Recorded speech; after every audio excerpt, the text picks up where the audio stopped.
Bienvenidas al podcast Las Hijas de la Malinche. Un espacio de mujeres fregonas y valientes. Por Marisol Fernández, una producción de Revista Momento.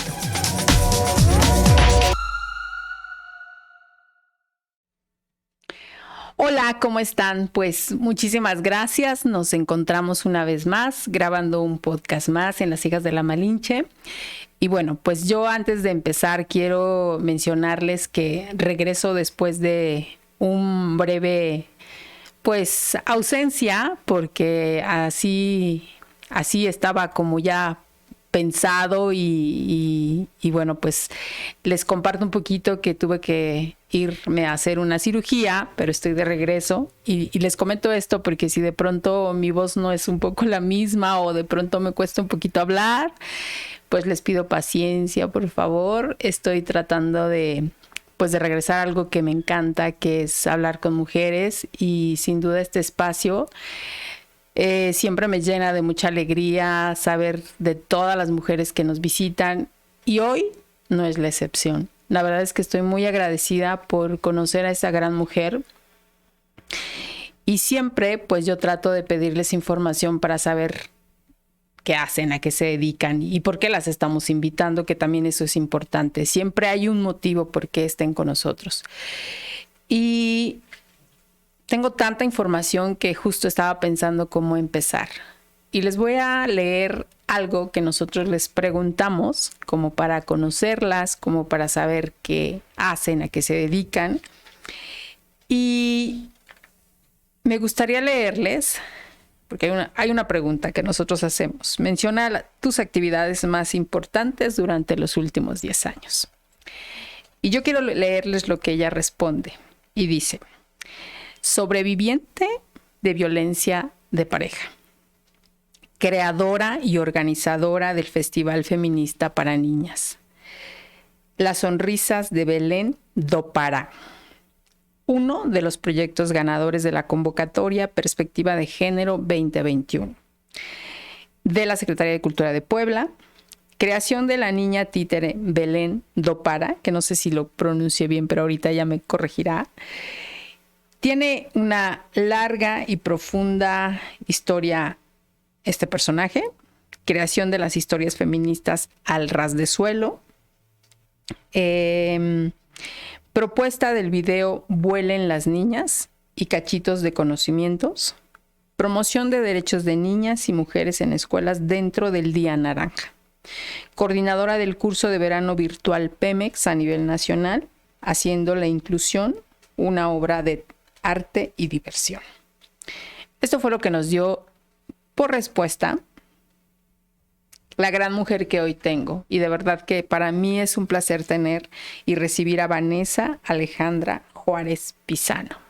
¿Cómo estás, Vane? Hola, gracias. Pues muy agradecida por estar en este espacio y pues nerviosa un poco. No, la nerviosa debería ser yo, así es que no te preocupes. Yo leía, Vane, y ahora que lo estaba leyendo, ahora les digo porque es el motivo de que ella esté aquí con nosotros. Y para mí siempre es importante, como lo leí desde el momento en que yo vi su nombre. Hay que visibilizar a las mujeres. Y yo dije, sí o sí, ella tiene que estar en Las Hijas de la Malinche, porque me parece importante todo el trabajo que está haciendo en favor de las niñas, de los niños y de las mujeres. Entonces, para mí de verdad que vale la pena tenerla, porque ella reciente acaba de recibir una mención honorífica aquí en el estado de Tlaxcala por parte de la Fundación Desiderio Hernández Xochitiotzi, que pues se ha dado a la tarea de en los últimos años o de reconocer como a personajes importantes en Tlaxcala, y Vanessa recibe una mención honorífica. De hecho, es la única mujer que recibe esta mención honorífica. Y la verdad es que, pues sí, gracias a todo el trabajo que está haciendo, pues sin duda se lo merece, porque de verdad el impacto que está haciendo y que está alcanzando, creo que hay mucha gente que te lo agradece, Vane. O por lo menos yo te lo agradezco sin haberlo visto. Muchas gracias. ¿Cómo ves, Vane? Pues sí, es bonito, sobre todo ser reconocida en el estado en el que nací, en el que crecí, ¿no? Y siempre digo, como Tlaxcala me trae recuerdos bonitos, pero también recuerdos muy tristes, ¿no? Porque me recuerda a mi mamá y que no está conmigo, pero es bello y para mí representa muchísimo esta mención honorífica. Dudé un poco cuando me dijeron así de te queremos proponer, ¿no? Que fue Gloria Flores Toledo quien me propuso. Lo dudé un poquito porque a veces estoy como en contra de que entre mujeres tengamos competencia, ¿no? Y como de premiar a unas y a otras, ¿no? A otras dejarlas fuera, ¿no? Sí. Sin embargo, esto que mencionas es importante. Creo que las mujeres sí merecemos todas reconocimiento, ¿no? Y muchas mujeres tlaxcaltecas tienen grandes propuestas, tienen grandes luchas, incluso en espacios que no son reconocidos, como el espacio privado, ¿no? La casa. Muchas madres, tías, incluso de estos hombres que obtienen la presea y menciones honoríficas, ellos también tienen mujeres, están rodeados de mujeres. Claro. Que les acompañan, que les ayudan, ¿no? Y todas las personas tenemos mujeres a nuestro alrededor que nos cuidan, que nos enseñan, que nos aconsejan, que nos apapachan, nos amamachan cuando estamos tristes, ¿no? Sí. Y ese trabajo que generalmente lo hacemos y mayormente lo hacemos las mujeres, es un trabajo que no está reconocido. Y todo lo demás también, ¿no? El arte, la ciencia, el teatro, todo lo demás que hacemos, la escritura, tampoco es tan valorado y tan reconocido cuando lo hacemos o lo proponemos las mujeres. Sí. Entonces me parece muy, muy importante estar presente ahí y yo espero que haya más mujeres postuladas, más mujeres, que alguna mujer se lleve la presea y otras menciones honoríficas. Claro, y sabes que si me lo permites, Vane, a mí me gustaría enviarle de verdad un saludo a Gloria Flores Toledo, quien fue quien te propuso, porque también ha sido una mujer de mucha lucha. Tengo referencia de ella desde hace muchísimos años. Yo creo que yo era muy, muy jovencita y ella andaba metida en todo este tema de lucha por los derechos de las mujeres. Entonces, es bueno ver también cuando una mujer te propone, ¿no? Y cuando se da cuenta justo de todo este trabajo que tú estás haciendo. Entonces, muchos saludos, Gloria, donde quiera que estés. Ojalá que escuches este podcast, porque también ella me hizo favor de contactarme contigo y le dio mucho gusto y me dijo, claro que sí, es una mujer es una mujer de las nuestras, Marisol. Entonces dije, ay, qué padre que sea ese lenguaje, ¿no? Pero bueno, Vane, a mí me gustaría regresar un poco a esta parte que de alguna manera creo que nos marca y es nuestra infancia. Tú creciste en Tlaxcala. ¿Cómo fue tu infancia en Tlaxcala? Pues creo que hasta que voy creciendo valoro mi estado, valoro Tlaxcala. Pero hay algo muy peculiar que a mí me marcó mucho, que fue en primero de secundaria, en la técnica 1, una maestra de geografía, según yo era geografía, Minerva Morales Torreblanca, si no estoy mal, ¿no? Que incluso resultó que me dijo, por ver mi apellido en la lista, me dijo que conocía a mi mamá, que había sido amiga de mi mamá, ¿no? Entonces, pues más cariño le tomé.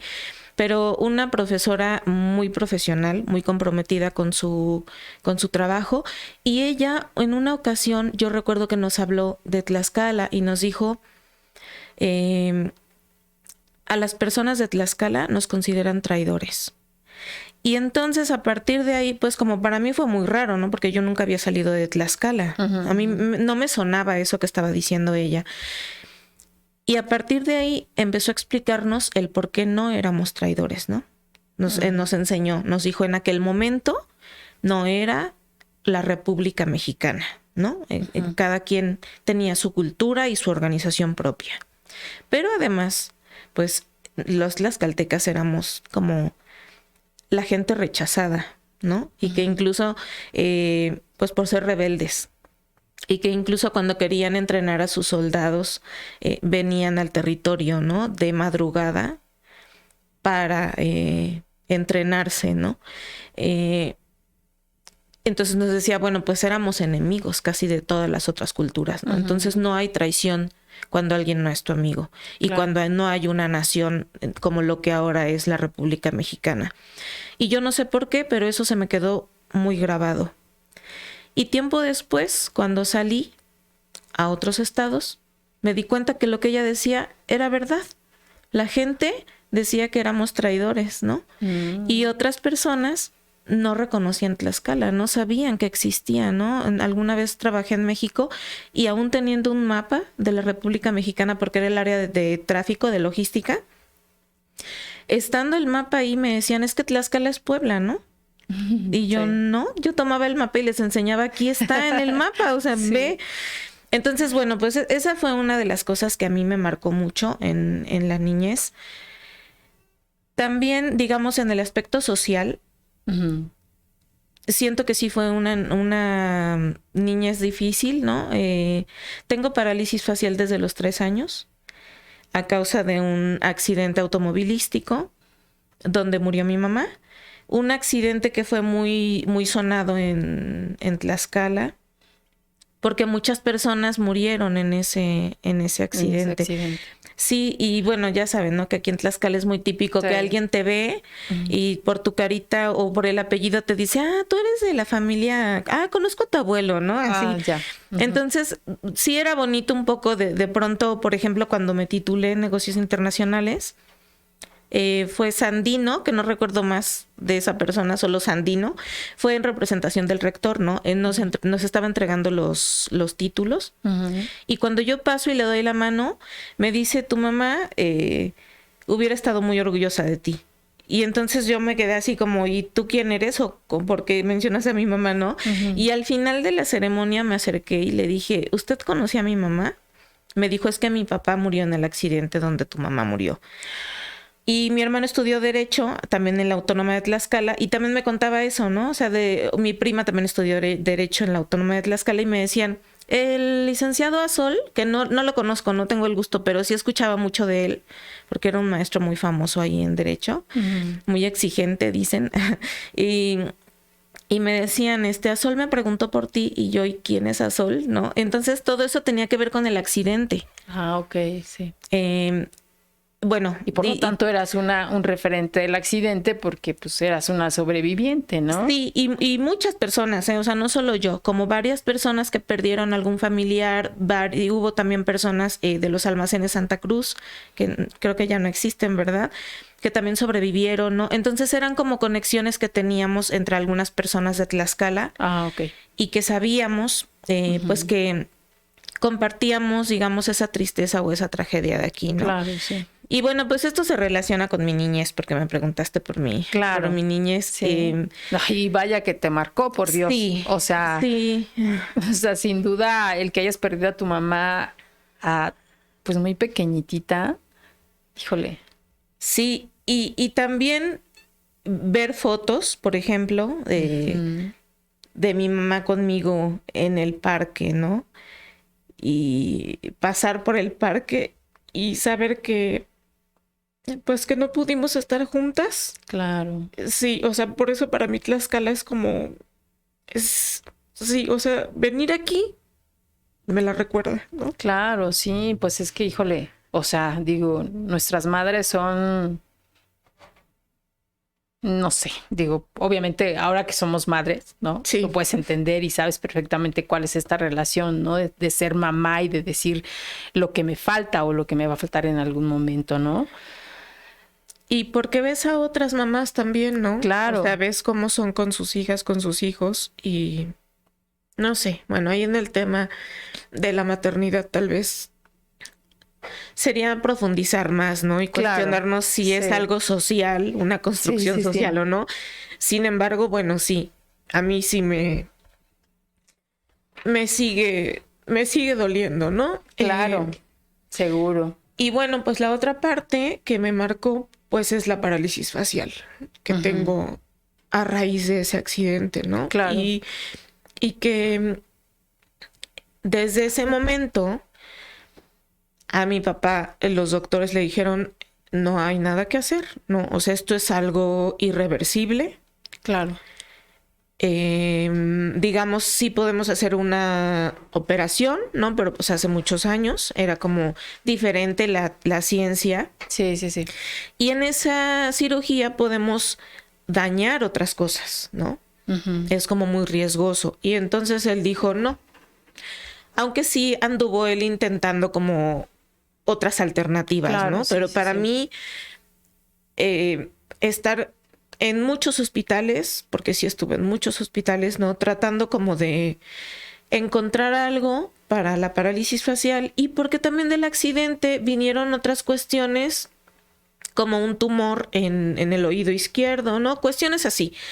Entonces, uh-huh, mi niñez sí ha sido mucho, era mucho ir a la Ciudad de México, a uh-huh, los hospitales, ¿no? O sea, recorrí el Hospital General, el Hospital 20 de Noviembre, gracias, el Hospital Militar, ¿no? O sea, como que conocía todo, ya era así, los doctores eran mis cuates, ¿no?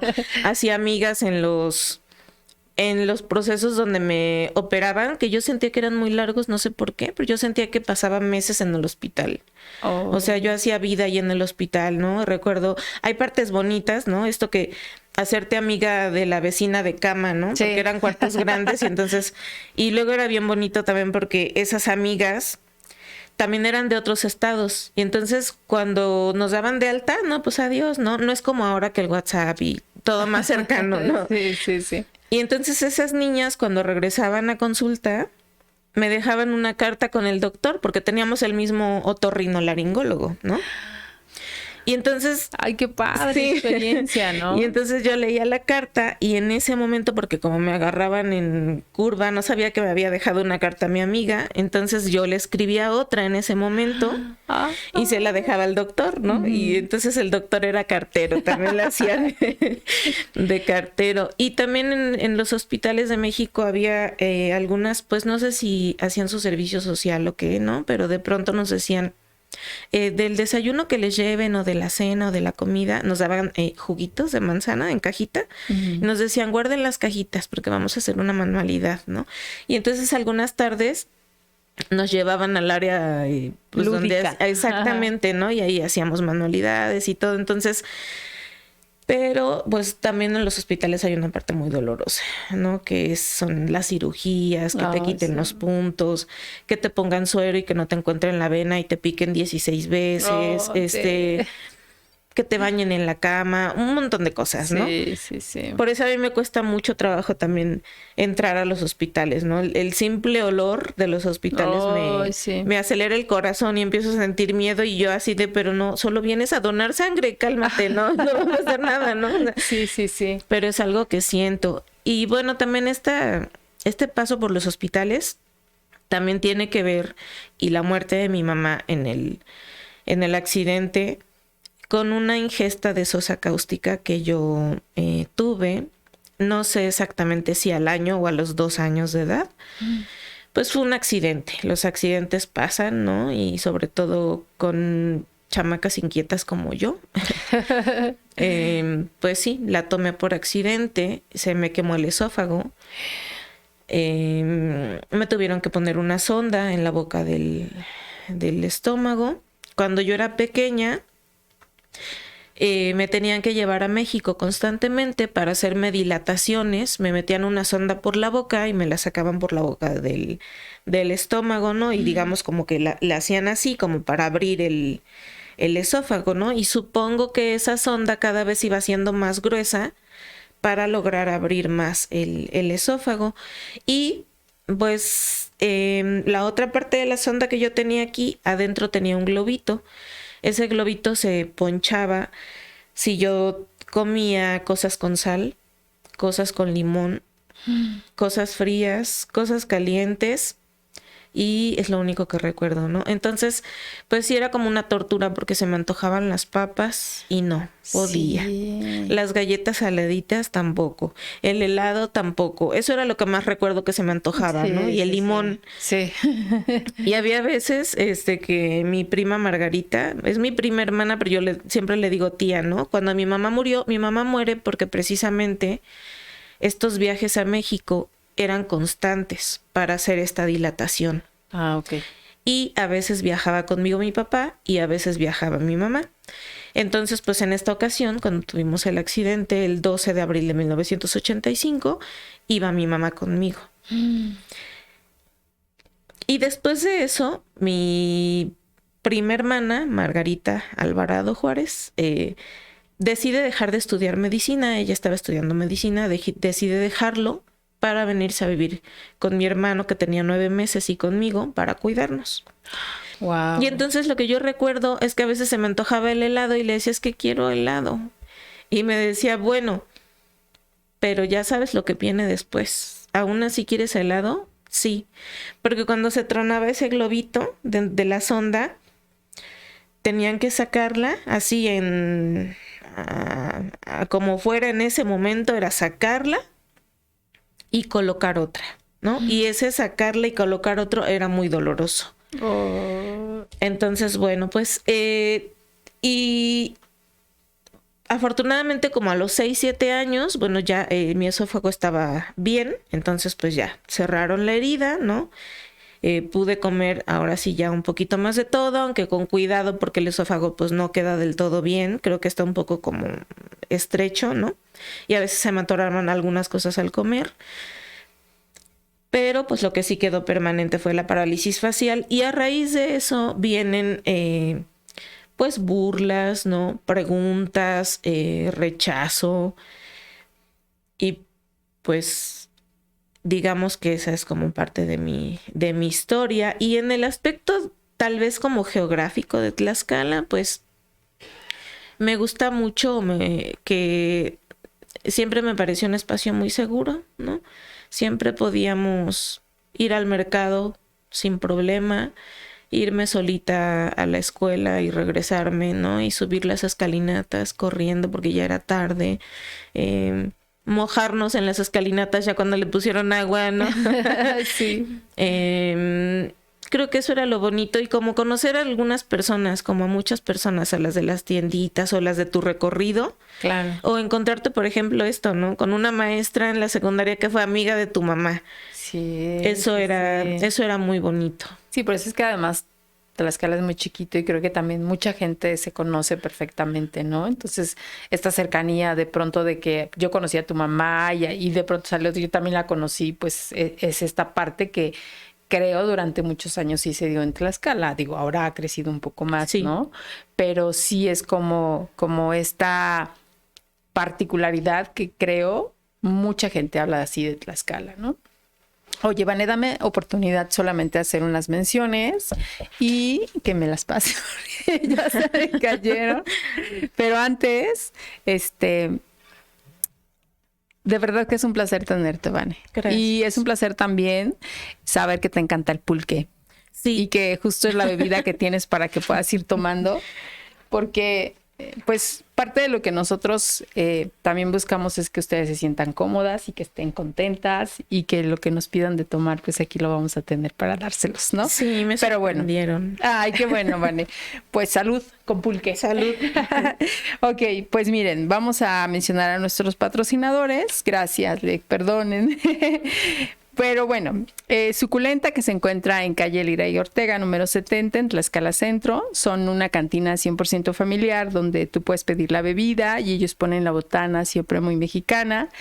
El concepto es que por cada bebida que consumas puedes elegir una botana. Cada semana cambian sus botanas y lo más importante que ellos recalcan es que se convierte en una cantina 100% familiar.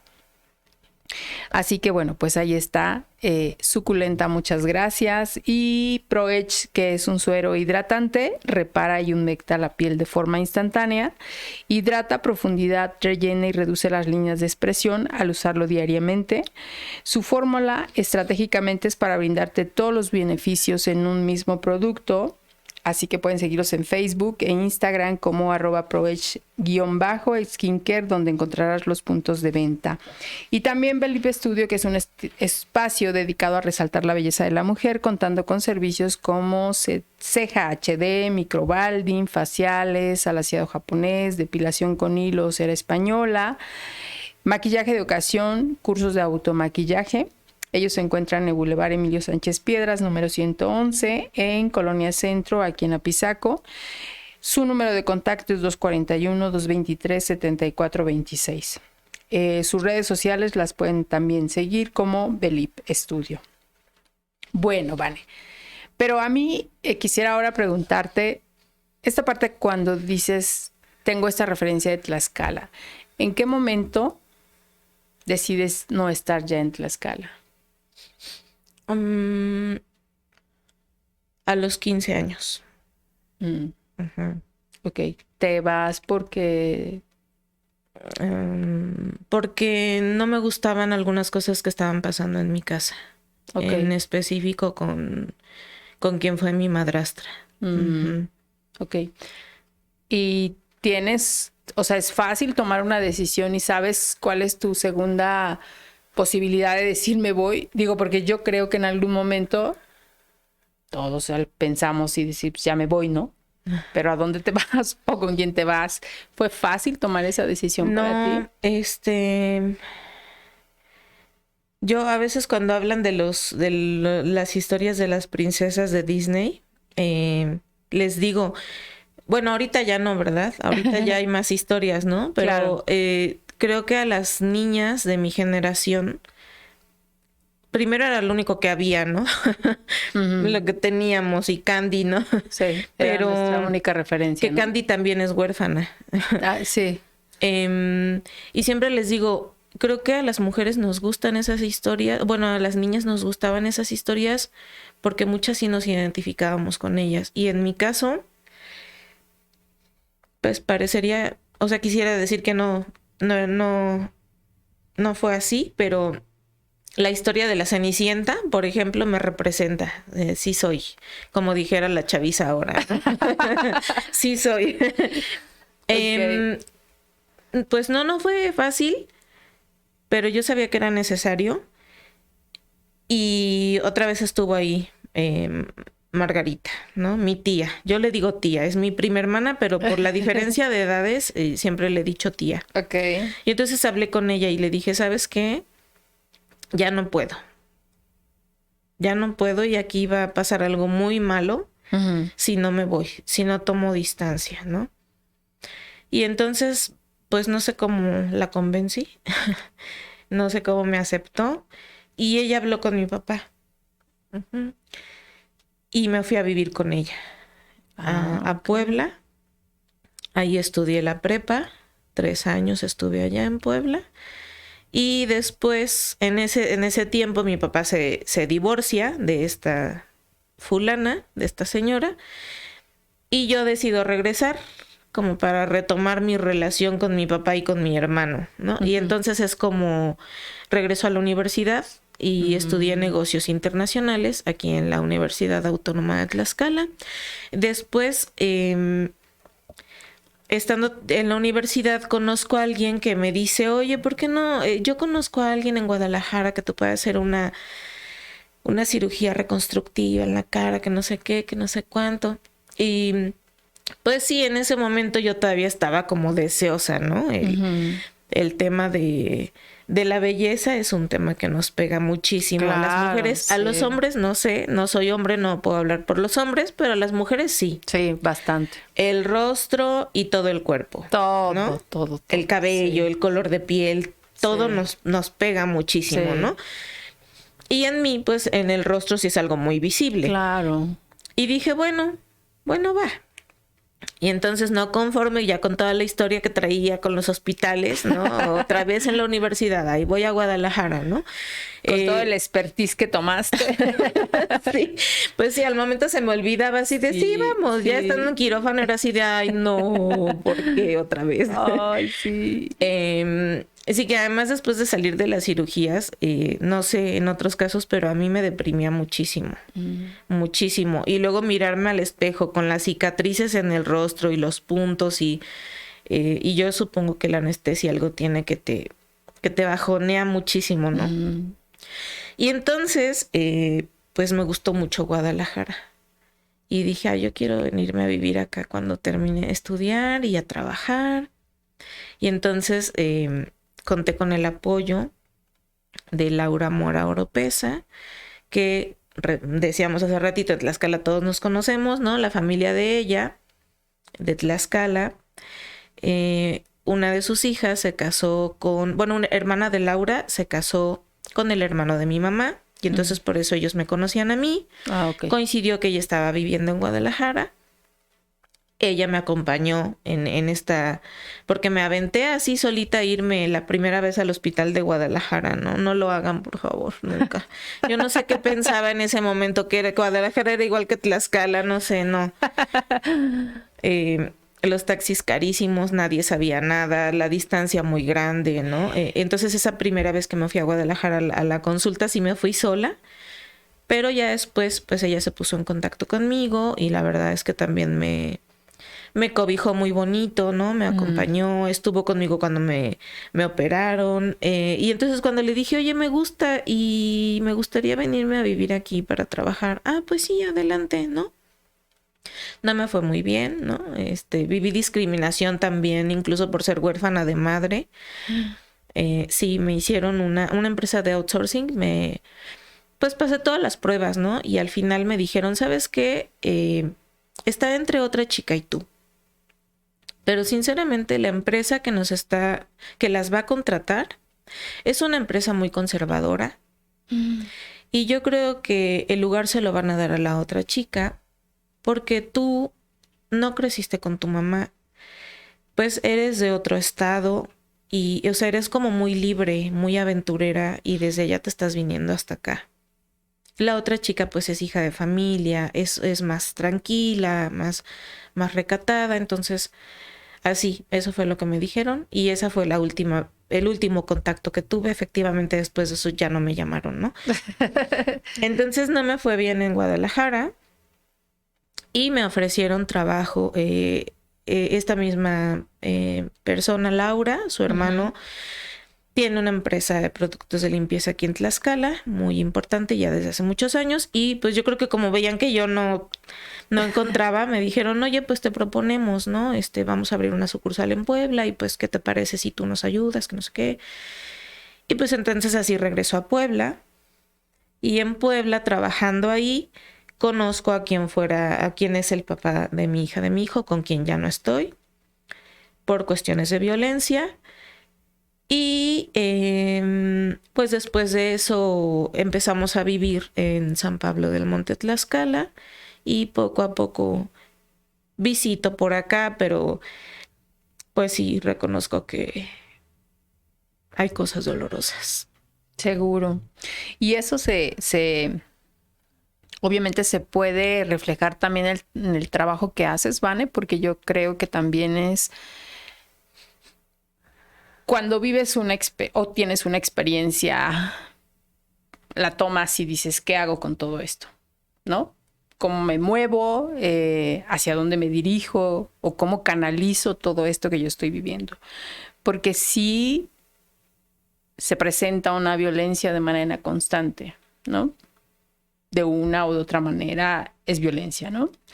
Y entonces, justo cuando yo leía la pregunta que te hacíamos de a qué te dedicas ahora, y que justo es lo que voy a leer, dices, soy una madre realizando trabajos de cuidado y reproductivos, feminista, educadora popular feminista, bruja. Me dedico básicamente a incomodar porque no cumplo con los estándares establecidos por el sistema patriarcal. Estudiar sobre feminismos y derechos humanos, creando nuevas historias, actividades y talleres con títeres y material didáctico para compartir con niñas y chavas. También acompaño a mujeres a realizar sus denuncias contra violencia y canalizo algunos casos con otras organizaciones. Estoy a favor de la protesta y sigo en el proceso de la autocrítica. ¿Cómo llegas a realizar este trabajo? ¿En qué momento decides y eliges? Porque, bueno, entiendo que tienes una organización civil, pero ¿cuál fue el parteaguas para decir, esto voy a hacerlo? Bueno, cuando empecé, sinceramente no me imaginé todo esto. O sea, nunca fue mi tirada que fuera mi negocio. Nunca fue mi tirada que me nombraran activista, por ejemplo, y es una palabra con la que yo no me identifico. Respeto cuando la gente me la dice, ¿no? Es algo con lo que yo no me siento identificada porque no sé exactamente qué es o porque tengo una idea, ¿no? Por algunas personas que veo y la verdad no me gusta. Así de yo no soy eso que esas personas son. Entonces, bueno, pues partiendo de ahí, ¿no? O sea, ¿cómo surge todo esto? Pues empiezo a vivir situaciones de violencia con el papá de mi hija, de mi hijo, desde el inicio, desde que él me cortejaba a mí. Sin embargo, yo no me di cuenta, porque son cuestiones que están normalizadas bajo el amor romántico, ¿no? Lo que llamamos amor. Por ejemplo, él me seguía, ¿no? O sea, como que yo le decía, ya no quiero verte, ya no quiero que me busques, ¿no? Tomaba de pretexto el trabajo para buscarme, para llamarme, para citarme, ¿no? O sea, todos los días tenía que estar en la bodega donde él trabajaba, ¿no? Y es que tienes que venir otra vez. Y yo, pero ayer fui porque tenía que supervisar unos trabajos, ¿no? Entonces, otra vez, ¿no? Otra vez.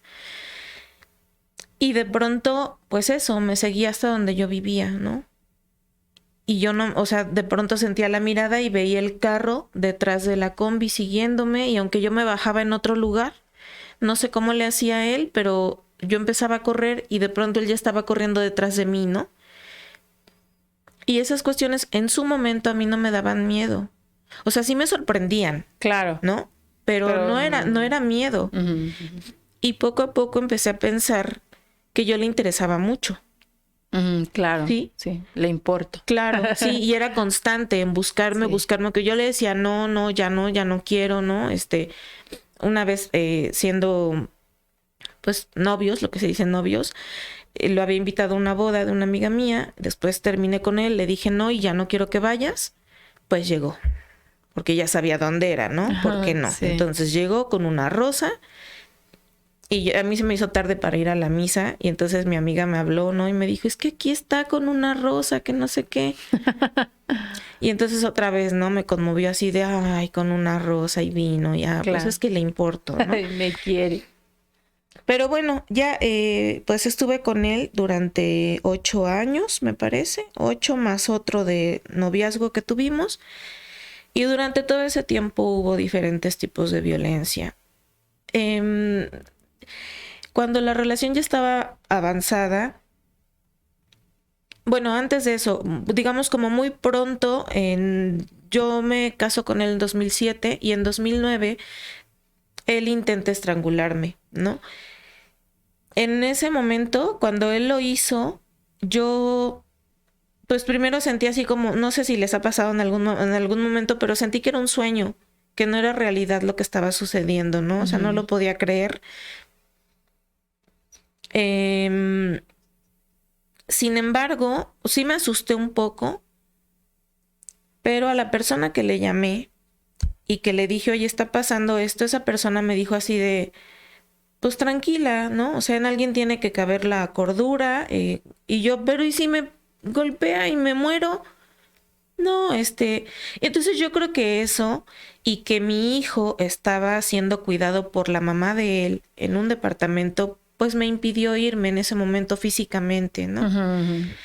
Son muchas cuestiones las que se mueven alrededor de una situación de violencia que vivimos las mujeres, ¿no? No es tan sencillo como es, ya, con permiso me voy, ¿no? O sea, hay amenazas, hay manipulación, están nuestras hijas, nuestros hijos. Las mujeres no tenemos acceso a una solvencia económica fija, claro, para poder cuidarles, ¿no? Yo en ese momento estaba trabajando, muchas cosas. Total que, bueno, pues viene como, digamos, la luna de miel, y él pues cambia totalmente, ¿no? O sea, se transforma en el hombre magnífico, maravilloso que yo siempre había soñado, y entonces decido continuar con él. Y así continuó la violencia, pero esta primera vez, como nadie me habló de esto, nadie me habló del ciclo de violencia, nadie me habló, nadie validó ese miedo que yo sentí en esa primera ocasión. Digamos que todas las violencias que vinieron después pues no sé si las minimicé, ¿no? Las normalicé. Y además yo a nadie se lo compartía. Porque en primera siento que soy una persona que por su historia de vida ha estado muy aislada, muy sola. Uh-huh.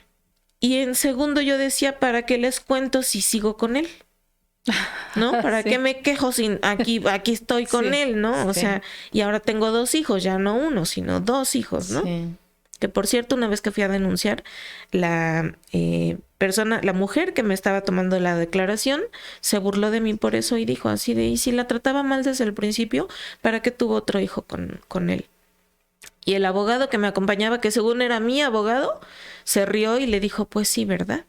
Pero bueno, paréntesis. Entonces llega un punto en el que, pues obviamente la violencia va siendo diferente. No me gusta decir que escala. Ahí tengo mis puntos críticos. Tengo mi fuerte crítica a medir la violencia. Pero bueno, la violencia que yo estaba viviendo con él se fue manifestando de otras formas. Y en una ocasión me rompió un celular. Porque él decía que yo tenía amantes. Yo siempre tenía amantes, él decía, ¿no? Me gustaban hasta los de la basura. Porque como la basura no pasaba mucho por donde nosotros vivíamos, pues yo les decía, oigan, denme su número, ¿cuándo van a pasar? Pues les decía, ¿no? Así de pasen, no nos dejen tanto tiempo sin pasar, ¿no? Y entonces él decía que me gustaban los señores del camión recolector de la basura. Todo el mundo me gustaba a mí, ¿no? Y cuando me rompe este celular, una amiga que yo tenía me llama a la casa y me dice, oye, ¿qué pasó? Te estoy escribiendo, ¿no? En el teléfono y no me contestas. Y le dije, es que este tipo me rompió el celular. Y entonces ella me dijo, oye, eso es violencia. Me dijo, conozco un lugar que atiende a mujeres pues que están viviendo violencia. ¿Quieres el número? Le dije, sí. Yo, la verdad, ya en ese momento ya estaba como muy triste y lo acepté. Perdón, lo acepté. Llamé al lugar, es un lugar en Puebla, porque yo vivía en San Pablo de Monte Tlaxcala, entonces me quedaba más cerca Puebla, y esta amiga era de Puebla. Ellas, reconstruyéndonos como mujeres, Recomu, eran psicólogas feministas, y entonces cuando yo llego a ese lugar, me empiezan a hacer la encuesta, ¿no? Así como de cuando se enoja, conduce velozmente el carro, y yo... Sí. Todos los enunciados que me iban diciendo, yo así de, ¿quién les contó mi vida? Me sorprendió mucho. Claro. Se me perdió, por ejemplo, mi bolsa donde guardaba todos los cosméticos, y ahí también iba mi credencial de lector. Cositas raras así, ¿no? Que para mí era así de, pero ¿cómo se me va a perder, no? Y ellas fueron las primeras que validaron lo que yo estaba viviendo. Fueron las primeras en decirme, eso es violencia. Y yo, ¿verdad que sí? Y a partir de ahí, pues hacemos juntas un plan para resguardar mis documentos y ver qué iba a hacer, ¿no? En ese punto yo ya, pues también empezaban a sonar feminicidios, casos de feminicidios en Puebla. O sea, digamos como que yo abrí, ¿no? Me di cuenta, me asomé a un mundo que yo no conocía. Y entonces empecé a tener mucho miedo. Hicimos un plan de seguridad y después de eso, un 6 de enero del 2015, cumpleaños de él. Bueno, para esto yo ya había empezado a ir a terapias al Centro de Justicia para las Mujeres en Puebla. Y entonces en una de las actividades me dejan de tarea escribir todo lo que había vivido con él. Lo hago. Y este 6 de enero, él me dice, ya teníamos un tiempo en el que ya no salíamos juntos, no dormíamos juntos, ya estábamos hablando de separarnos, ¿no? De divorciarnos. Y en este cumpleaños me dice, ven conmigo. Y le dije, no, o sea, yo ya sabes que yo ya no salgo contigo. Él salía con los niños, ¿no? Se iban a African Safari a comer y yo ya no salía. Uh-huh. Entonces se molesta y me dice, es que tú, digamos como que me estás traicionando, ¿no? Tú estás... Algo así como que estás yendo a denunciar, me dijo, ¿no? Y entonces en ese momento le dije, ¿y tú cómo sabes eso? Y entonces recordé que yo tenía estas tareas que hacía en terapia psicológica en mi bolsa. Y en ese momento yo ya cuidaba mucho mi bolsa, dormía con las llaves del carro, el carro lo dejaba afuera, dormía con mi celular. O sea, de verdad ya eran noches muy pesadas para mí, donde casi no dormía. Y entonces le dije, revisaste mi bolsa, ¿verdad? Le dije, eso es privado, no tenías por qué hacerlo. Y entonces se levanta la camisa y se saca las hojas donde yo tenía escrito eso y las tira al piso. Y entonces le dije, ¿y qué? De lo que viste ahí, dime si algo es mentira. Porque como él como que me decía así, como que tenía miedo así de estar yendo a la policía, ¿no? Le dije, ¿y qué? ¿Qué es lo que te da miedo? Que venga la policía, dime si algo de lo que escribí ahí es falso. Entonces se enoja y se va contra mí, ¿no? Me toma de los cabellos y me empieza a sacudir así, me lleva al suelo. Entonces yo pongo las manos y pues ya, total, se fue a su fiesta de cumpleaños con los niños que ya estaban en el carro y pues no se dieron cuenta de nada. Y en ese momento yo me fui a denunciar, o sea, ahí ya dije, ya se cumplió la profecía del ciclo de la violencia. Dije, sí se cumple. Sí, la violencia cambia, ¿no? Y cada vez va siendo ahora un poco más o violencia física y que sigue, ¿no? Claro. Y bueno, pues logro separarme de él. A través de una separación de domicilio conyugal, él es el que se tiene que ir de la casa y yo inicio un proceso de acompañamiento psicológico a la par de las denuncias. Este acompañamiento psicológico lo empiezo a pagar yo con las mujeres de Recomu, Reconstruyéndonos como Mujeres. Okay. Y ahí empezamos a hablar sobre mi historia, sobre mi niñez. En ese punto yo empiezo a tener información sobre feminismo y me empiezo a enterar que tengo derechos humanos como mujer y me empiezo a enterar de derechos específicos como el derecho a parir, ¿no? Que no tuve y que ya no podía tener, ya no lo podía ejercer. Y entonces en ese punto dije, ay no. O sea, ya cuando escuché del amor romántico y que no sé qué, y las mujeres podemos hacer otras cosas, y yo así de, o sea, sí, pero ¿por qué me lo dicen ahorita a los 33? Sí. Ya que me fue de patada, ¿no? O sea, y entonces en ese momento dije, a ver, no, esto está como muy injusto. Sí. ¿Por qué estamos reservando esta información para las adultas? Ya que nos raspamos todo, ¿no? Ya que nos fue de la chingada. Exactamente, sí, o sea. Y entonces dije, no, esto tendríamos que hablarlo con las niñas. O sea, yo quiero que otras niñas se cuestionen las cosas que yo no me cuestioné. Claro. Que sepan que no tenemos que ser bonitas, ¿no? Que no tenemos que aguantar cosas. Que no es la vida o el objetivo de las mujeres y las niñas tener un novio, gustarles a los hombres, ¿no? Cocinar, casarte, tener hijos, ¿no? Sí. Y no porque esté en contra de eso, pero no es algo que tengamos que hacer obligatoriamente las mujeres. Hay un montón de otras cosas que podemos hacer. Claro. Tener amigas, organizar una marcha, estar contigo misma, ¿no?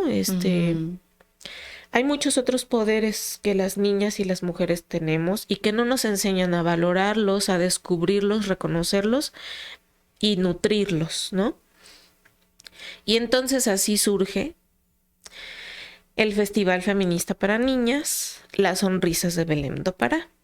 Pero antes de eso, yo ya, gracias a este acercamiento con estas psicólogas feministas de Puebla, pues empiezo a saber más sobre feminismo, más sobre feminicidios, marchas. Y entonces me empiezo a sumar a las marchas y la verdad es que yo empecé a reconocer, o sea, por ejemplo, del Centro de Justicia para las Mujeres de Puebla, una psicóloga me dijo, esa primer vez que él, en 2009, en diciembre del 2009, que él te puso las manos en el cuello, me puso las manos en el cuello y me puso contra la pared y me levantó. O sea, él abrió sus piernas para tener más fuerza y levantarme. Esa psicóloga me dijo, eso es un intento de estrangulamiento. Intentó matarte. Y yo nunca lo había visto así, ¿no? O sea, no, todavía me sigue costando mucho trabajo. Me cuesta mucho trabajo decir, sí, intento de feminicidio, ¿no? Uh-huh. Entonces, después de todo, después de separarme, yo sabía que tal vez yo también pude haber sido un caso de feminicidio, ¿no? Uh-huh. Como muchos que hay, porque ninguna sabemos en qué momento, sí, pero todas estamos en la mira, absolutamente todas, y a todas nos puede pasar. Eso es una realidad. Uh-huh. Entonces yo decido o adquiero el compromiso de sumarme a las marchas, y en específico en el tema de feminicidios, sabiendo que pude haber sido una de ellas y que no fui, ¿no? Y entonces yo quería como denunciar y nombrar a las mujeres que no tuvieron pues no sé si decirlo, fortuna, no sé qué palabra usar, ¿no? Pero claro, aquellas que no pudieron sobrevivir como yo pude sobrevivir. Claro. Y entonces en estas acciones donde yo me sumaba con las compañeras a las marchas, yo sentía que cada vez yo quería más, ¿no? Uh-huh. Y entonces empezamos a organizarnos varias, y en la ciudad de Puebla fuimos las que empezamos, por ejemplo, esta cuestión de poner las ofrendas. Una de las compañeras fue la que empezó a hacer cruces rosas con sus estudiantes, porque era maestra, Fabiola, en Puebla. Ella hacía las cruces, y entonces nosotras empezamos a decir, pues hay que ir con estas cruces a diferentes espacios, ¿no? Y una vez al mes tomábamos un parque, tomábamos un espacio, porque en las marchas ya no éramos muchas, entonces decíamos, bueno, pues en los parques, ¿no? Nos ponemos con las cruces, montamos como un altar o una exposición, ¿no? Con objetos de mujeres para denunciar esta violencia contra nosotras y estos casos de feminicidio. Entonces, cuando viene la idea del Festival Feminista para Niñas, pues retomo, digamos, esta lucha que hacíamos en los espacios públicos, y pues Harumi, que es una compañera de lucha, fue quien también me dijo, pues sí, vamos a armar lo del festival, ¿no? Y a partir de ahí empiezo también a escribir esto de las historias feministas al ras del suelo, que ese nombre es reciente, pero empiezo a contar mi historia a través de fanzines también.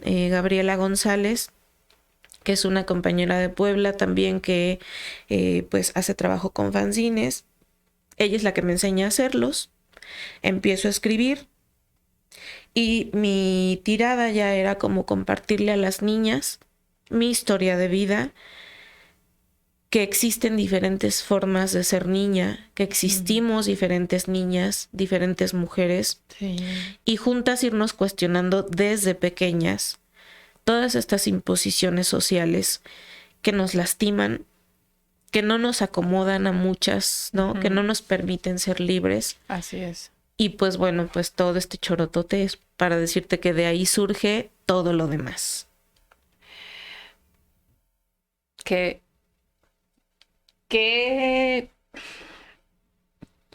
valentía de tomar justamente a esta niña que de alguna manera fue creciendo con todas estas violencias de distintas formas y que fue poco a poco, ¿no? Sumándose una y otra de distintas formas, hasta en el momento que platicabas cuando no te dieron el trabajo porque no tenías mamá, ¿no?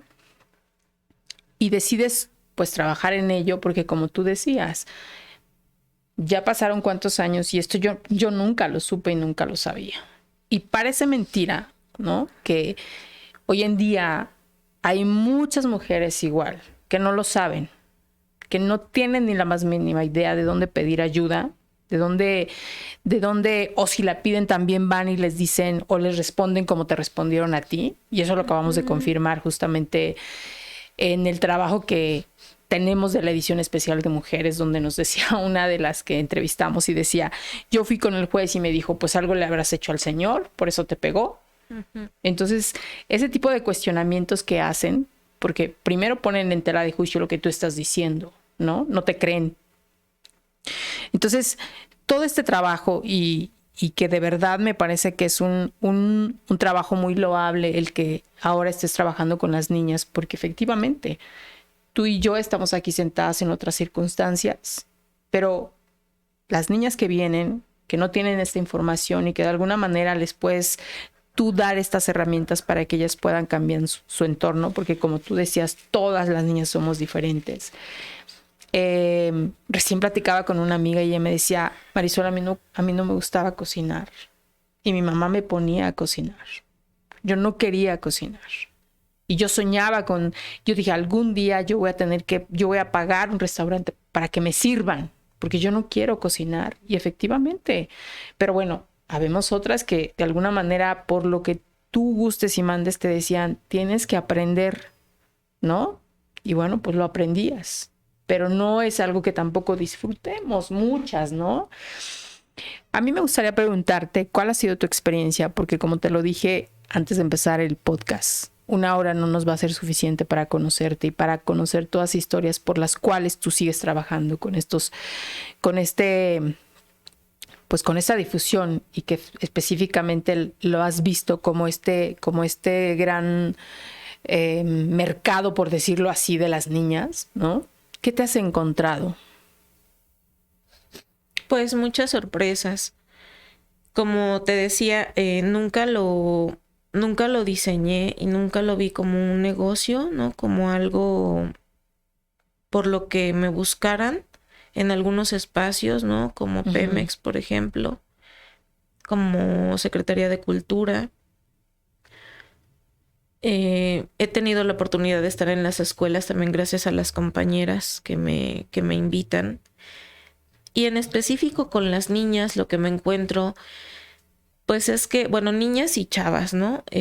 Pues es que seguimos todavía, digamos, aunque hay avances y aunque hay cuestiones que ellas tienen distintas y en algunas circunstancias mejores que las que tuvimos nosotras cuando fuimos niñas, hay cuestiones que siguen siendo las mismas, ¿no? Como esta cuestión de la violencia sexual, ¿no? Ahora con los celulares, tomarles fotos, difundirlas. Esta cuestión que te decía de la belleza, claro que sigue doliendo. A todas nos sigue doliendo, sí, ¿no? Incluso ha habido sesiones o actividades donde algunas, sobre todo chavas, ¿no? Jovencitas, se sueltan a llorar, ¿no? Cuando estamos hablando de esta cuestión de la belleza o de los apodos que nos ponen. Pero también a través de estas actividades, pues he encontrado apoyo de otras mujeres, porque quiero decir que, como hace ratito que estábamos hablando de Gloria, claro, yo estoy logrando todo esto que estoy logrando gracias a mujeres como Gloria, que empezaron una lucha en Tlaxcala. Sí. Y muchas otras, ¿no? Que han luchado, por ejemplo, para que ahora yo pueda tomar un parque. Sin ningún problema. Claro. Porque aunque nos cueste trabajo creerlo, había momentos en los que las mujeres no podían estar solas en la calle. Y que yo pueda hacerlo, pues es gracias a, digamos, a las ancestras, ¿no? A todas las mujeres. Pero también me he encontrado con mujeres que han apoyado estas propuestas. Por ejemplo, en los festivales, pues han sido ya varios festivales, muchas mujeres que se han sumado de muchas maneras con sus actividades, compartiendo el cartel, invitando a las niñas, ¿no? Otras mujeres llevando a sus hermanos, a sus hijas a las sesiones, a sus amiguitas, ¿no? Eso lo agradezco mucho, lo valoro. Y en la parte audiovisual, pues yo no sé nada de lo audiovisual, entonces pues también tengo la fortuna de contar con compañeras como Kaya Crespo y Dana Albiker, que ellas son las que se encargan de todo eso, ¿no? Y muy bonitas, siento que respetan, ¿no? Lo que yo quiero hacer y me aportan y esa parte. Y también dentro de, en específico de los festivales feministas para niña, o los encuentros que tienen las niñas y los niños con Belém do Pará, pues hay cuestiones que pasan que creo que son cuestiones mágicas, ¿no? Que a veces no me entero, en el momento me entero después, y yo sé que hay muchas otras de las que no me voy a enterar nunca. Por ejemplo, después me he enterado de niñas que reconocen que son lesbianas o que reconocen que son pansexuales, de otras niñas, por ejemplo, que, y repito, no son mis actividades necesariamente, ¿no? Son actividades de otras compañeras. Hay una compañera que se llama Carla Díaz, Miranda. Ella tiene una actividad con vulvas de barro, que también es bonito porque su actividad estaba dirigida para mujeres adultas y en algún festival una niña dijo yo quiero hacer eso y entonces a partir de ahí Carla me dijo voy a hacer esta actividad con las niñas. Entonces es también muy bonito ver cómo las niñas también nos van enseñando a nosotras las adultas y van dirigiendo también por dónde quieren que vaya el festival. Claro. Y en específico pues en esta actividad de las vulvas de barro, cuando Carla les habla y les dice esta parte de tu cuerpo nadie la puede tocar, ha habido casos, bueno, sé de uno, de una niña que identificó que alguien estaba tocando esa parte de su cuerpo, se lo comentó a su familia y pues su familia la apoyó para, digamos, pues poner un límite con esa persona y que eso ya no siguiera ocurriendo. En el caso, por ejemplo, de la niña títere Belém do Pará, a veces las niñas sí me preguntan por su brazo, a veces no. A veces me preguntan por la sonda, a veces no. Pero hubo algo muy bonito que pasó en la Sierra Norte de Puebla, en Silosochico, que siempre a Belém los niños hombres le jalan el cabello y como es una títere bocona, le meten la mano en la boca, ¿no? Y yo no sé por qué lo hacen, pero son los niños en específico, ¿no? Y entonces pues Belém se enoja y les dice, oye, ¿por qué me metes la mano en la boca? Yo también te voy a meter la mano en tu boca, ¿no? Y entonces en esa ocasión este niño también estaba como molestando a Belém así y entonces Belém le dijo no me puedes tocar y estaba ahí una compañera Giselle que tenía una actividad de fotobordado y entonces Giselle también empezó a hablar con el niño, ¿no? Y le dijo es que no puedes tocar el cuerpo de alguien más. Y entonces en eso estábamos diciéndole entre Belém y Gis así de no, pues es que no me gusta y no me pides permiso y oye y no sé qué. Y entonces el niño así bien, bien lindo de la nada le dijo así de, ¿me disculpas? Pero fue algo tan bonito porque yo siempre que estoy con Belém, nunca me oculto, no es un espectáculo. Entonces siempre estoy yo y todo mundo sabe, excepto las niñas quizá más pequeñitas de 4, como que ellas sí sienten que Belém tiene vida propia, ¿no? Claro. Sí. Y luego cuando la siento, la dejo así de, ay, se va a caer, o se preocupan por ella, ¿no? Así de, sí. Y estamos comiendo y que coma Belém, ¿no? O sea... Pero bueno, este niño ya era un niño como más grande, como de 10 años. Uh-huh. Y pues sabía que yo estaba dándole vida a Belém, ¿no? Claro. Sin embargo, el niño se refirió a Belém y le dijo, ¿me disculpas? Y eso para mí fue así de wow, no, o sea, no me lo esperaba, ¿no? Sí. Y después de eso, Belém le dijo sí. Y entonces ya Belém le dijo a él, ¿te puedo dar un abrazo? Y él le dijo sí, y se abrazaron, ¿no? Y de ese abrazo hay una foto, ¿no? Pero son esas cuestiones y es ese sentido que para mí es muy importante del festival, uh-huh. que es ese sentido político, ¿no? Ese poder de encontrarnos, de hablar, de reflexionar, y de transformar cosas. Claro. No, el Festival Feminista para Niñas, y ni sé por qué le puse festival, la verdad. O sea, ya después con el tiempo, porque luego las personas escuchan festival y es así como de wow, ¿no? O sea, el templete, la multitud, así de ay, vienen artistas internacionales. No, sí. No, eso no es el festival, ¿no? Nuestro festival es sin tanto dinero, sin tanta producción. Ya poco a poco, pues que pero con mucho corazón.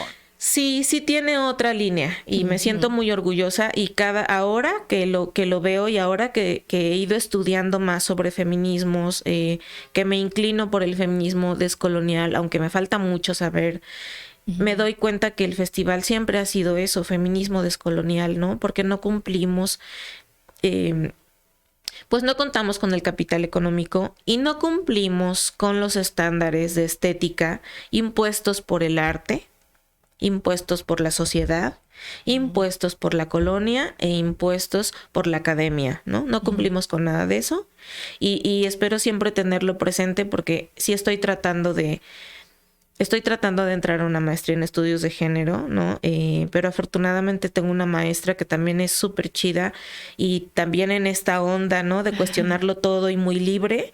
Entonces espero nunca perder piso de que eso es lo que soy, claro. Eso es lo que es mi historia de vida y eso es lo que es el festival sin que yo supiera lo que era feminismo descolonial, ¿no? Y sin que yo, repito, sin que yo supiera lo que implicaba ser un festival. O sea, lo que es un festival en definición para el arte, ¿no? ¿Estas ediciones cuándo las llevas a cabo? El festival se lleva a cabo 2 veces al año, que es cercano al 30 de abril, por el Día del Niño y de la Niña, que de hecho fue la fecha en la que surgió, un 29 de abril del 2017, porque me di cuenta que el 30 de abril jala y pega. Todo lo que hagas para niños, en aquel momento solo se decía niño, Día del Niño. Todo mundo andamos buscando y andamos, porque yo también lo hacía como mamá, así de, ay, Día del Niño, vamos a ver qué oferta hay y vamos a llevarlos, ¿no? Y entonces dije, pues, hay que lanzar algo feminista, ¿no? Claro. O sea, para que los traigan, ¿no? Yo, ilusa, creí que iban a correr al festival todo mundo, pero pues no.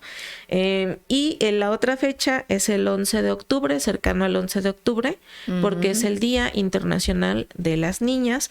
Es una fecha de reciente creación, del año 2011. Y pues sí, en esas 2 fechas es cuando se lleva a cabo. Recientemente ya, de octubre a noviembre, pues propuse llamarle a esa unión entre el 11 de octubre y 25 de noviembre, trenzando fechas en resistencia, uniendo precisamente el Día Internacional de las Niñas con el Día para Erradicar la Violencia contra Niñas y Mujeres, que es el 25. Y entonces, pues a lo largo de todo ese tiempo, buscamos tener actividades del festival. Ah, qué padre. Y obviamente ya tienes en puerta el de abril. Sí, pero ya después de 6 años, ya en este año se cumplen 6 años del festival. El año pasado hicimos una fiestecita de los primeros 5 años y pues decidí hacer como cambios en el festival. Además también porque pues soy mamá y porque estoy tratando de estudiar.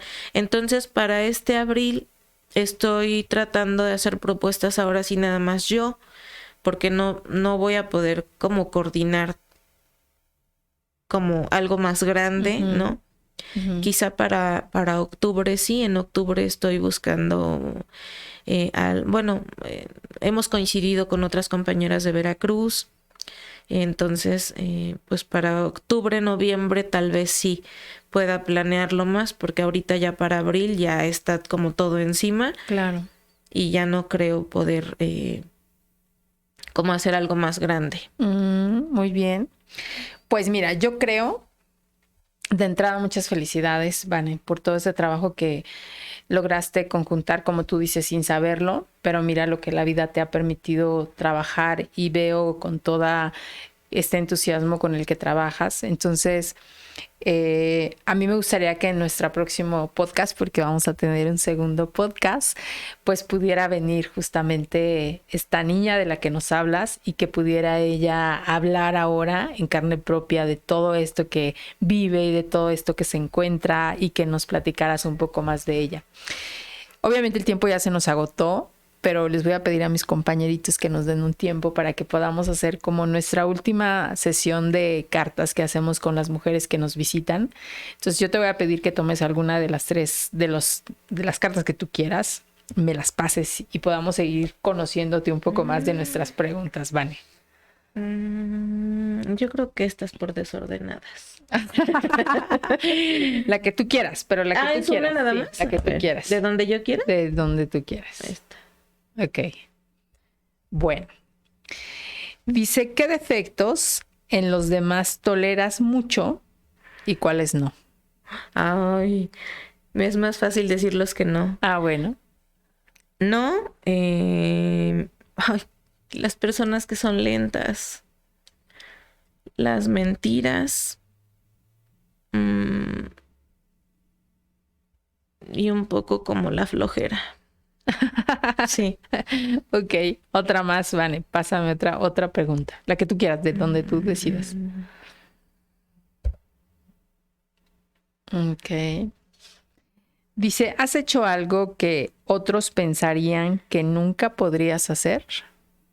Sí, tener una mención honorífica. Sí.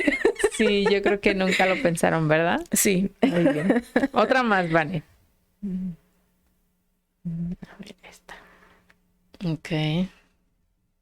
Dice, ¿qué tipo de persona necesitas en un viaje? Alguien que pague, que me pague todo. Todos necesitamos. Que me ayude a cuidar a las crías. Así, alguien que si me invita, así de sí, tu hija, tu hijo también vienen. Y yo veo quién riegue tus plantas en tu casa, no te preocupes. Ay, qué padre. Que, Muy- no, alguien también que sea muy sencillo o sencilla. Que no nos importe así de dónde nos quedemos a dormir o que comamos. Que le guste mucho la naturaleza. Ok, muy bien. Otra, Vane. Pásame otra pregunta más. Bueno, otra carta. A ver. Esta, de las hojitas. Ok. Dice, ¿cuál es el objetivo de tener una relación para ti? Cualquier relación. La que tú quieras. ¿Cuál es el objetivo de tener una relación? Ser cómplices. Acompañarse. ¿Estás abierta a tener otra relación, Vane?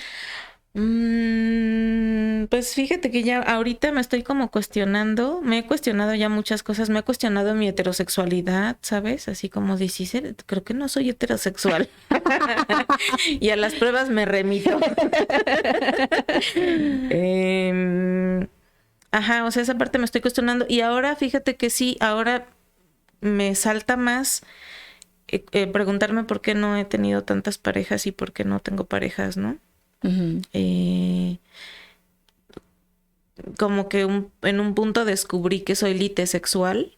Las personas litesexuales nos atraen como los amores imposibles. O sea, cuando alguien te gusta, pero tú no le gustas a esa persona, ahí es así como que se mantiene, ¿no? Así de, ay. Pero cuando le gustas, te enteras que ya le gustas a la persona, es así de, ya no. Ya no me gusta saber.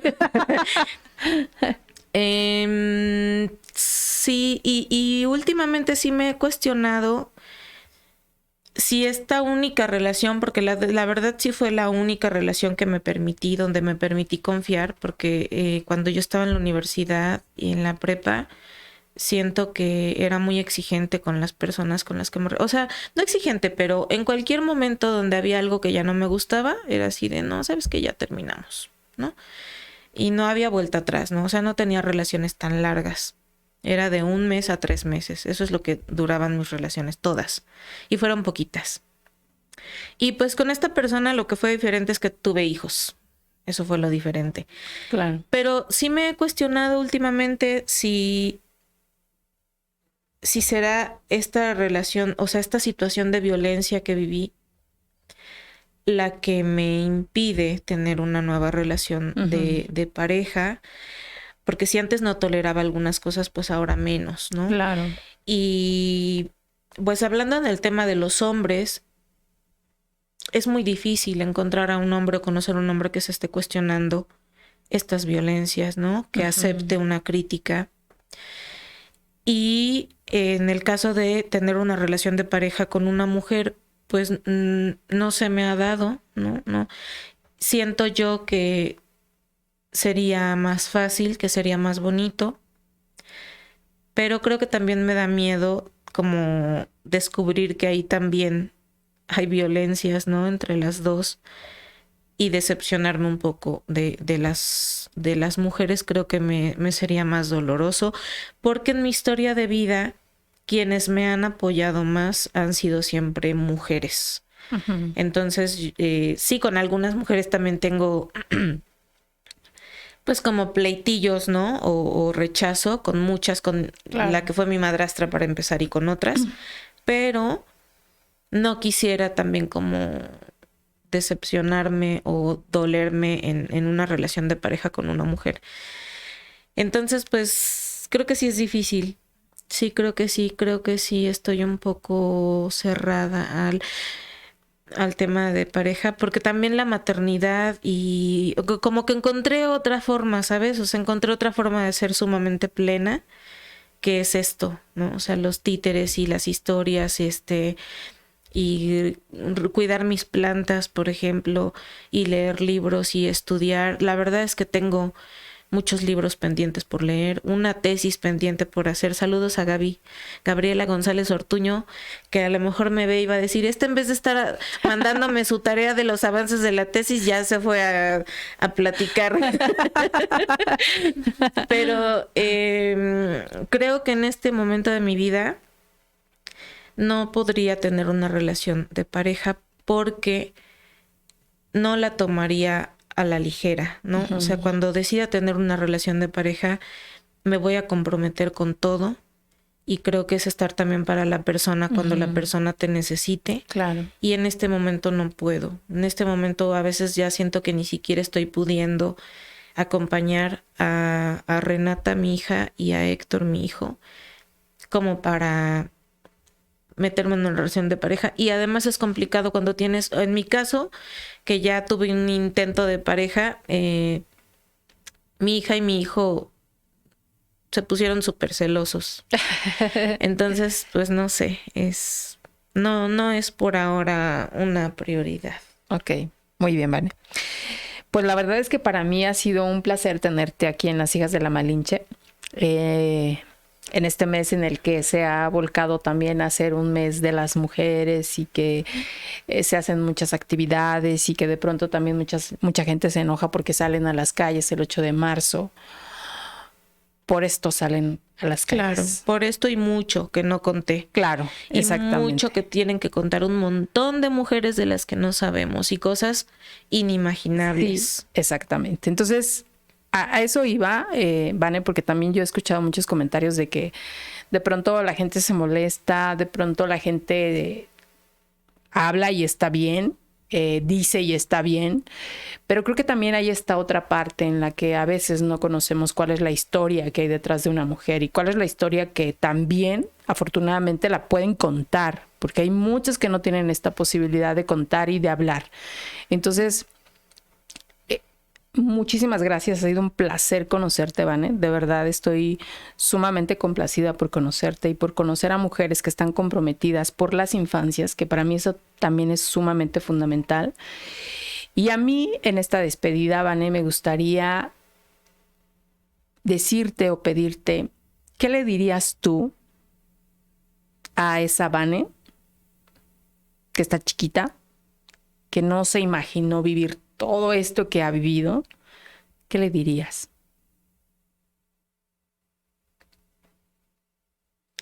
Ay, qué difícil.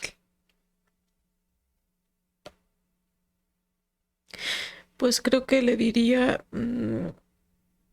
lo que también le digo a las niñas, no de manera verbal, ¿no? Pero a veces me han cuestionado esto de por qué les hablas de violencia a las niñas. Si a lo mejor ellas identifican la violencia y qué van a hacer, ¿no? Y eso es cierto.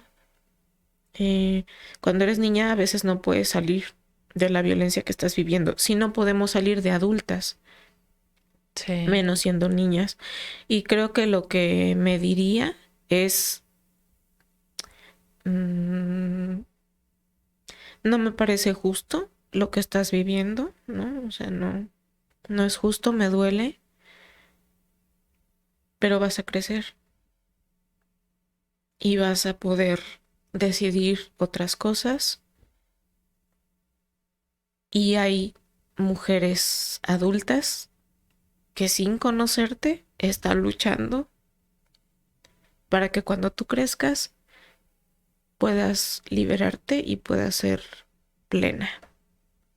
Eso le diría. Híjole, Vane, pues creo que en este acercamiento que tenemos con otras mujeres y que yo la tengo ahora contigo, justamente es a veces mirarnos y escucharnos y saber que, yo insisto, seguramente muchas de nosotras que ahora tenemos la fortuna de estar sentadas aquí, de estar hablando y de estar compartiendo y de estar disfrutando de un rico pulque, pues en algún momento de nuestra vida también fuimos violentadas. Algunas más, algunas menos, algunas están, quizá algunas tampoco no están. Pero por todo el trabajo que tú haces y que ahora, como tú lo dijiste, ¿y cómo es posible que esta información yo no la tenía antes, no? Entonces, es muy grato escucharte y ver el trabajo que haces, que seguramente, como tú dices, te has encontrado, pues, con saber que no tienes un presupuesto para decir, ay, voy a hacer miles de reuniones y todo, pero yo creo que lo poco que haces y las pocas corazones que tocas con niñas o con niños, a mí esto me impresionó cuando la niña pudo identificar que estaban tocando su cuerpo. O sea, eso es llegar con alguien que realmente está sufriendo violencia, ¿no? Entonces, muchísimas gracias, Vane. Gracias por ser, gracias por estar, gracias por compartir y gracias por tomar este estandarte de volver con todo esto que tú has vivido y de ahora llegar y tocar a más niñas, de sensibilizarlas, de acompañarlas. Y seguramente lo haces también con adultas, ¿no? Pero, pues, de verdad ha sido, insisto, un placer conocerte y tenerte. Y pues como ya quedamos, va a haber un segundo podcast en donde ahora venga esta niña maravillosa y donde también podamos conocerla y donde también podamos conversar con ella, porque seguramente será también otra historia de todo este trabajo que haces, acompañando desde identificarte como una mujer feminista también, ¿no? Muchas gracias. Gracias a ti por el espacio, a quienes están aquí. A Legna y a Fede. A Fede. Gracias por estar aquí, por todo el trabajo, por el compromiso. Me gusta mucho que se dan el tiempo de conocernos antes de venir. Toda esta sesión de preguntas que quieres tomar, todo muy bonito. Lo agradezco mucho, lo aprecio. Por el espacio, por las ganas de que nuestra voz, que la voz y la experiencia de muchas mujeres se escuche con otras en otros espacios. Y pues solo recordar que Tlaxcala sí existe y que las feministas tlaxcaltecas también existimos y tenemos propuestas muy chingonas. Así es. Exactamente. Pues muchísimas gracias a ustedes también por seguirnos acompañando. Regresamos y vamos a continuar porque tenemos a otra ya mujeres esperándonos para grabar los siguientes podcasts. Gracias también porque de verdad esto no sería posible sin su acompañamiento a través de compartir y hablar de nosotros. Y como yo les dije y como hicimos una reciente publicación, en Las Hijas de la Malinche no reconocemos a las mujeres en el mes de marzo. Las visibilizamos los 365 días del año. Así es que muy complacida. Gracias. Nos saludamos en el próximo podcast, Las Hijas de la Malinche, un espacio para mujeres fregonas y valientes. Gracias. Bienvenidas al podcast Las Hijas de la Malinche. Un espacio de mujeres fregonas y valientes. Por Marisol Fernández, una producción de Revista Momento.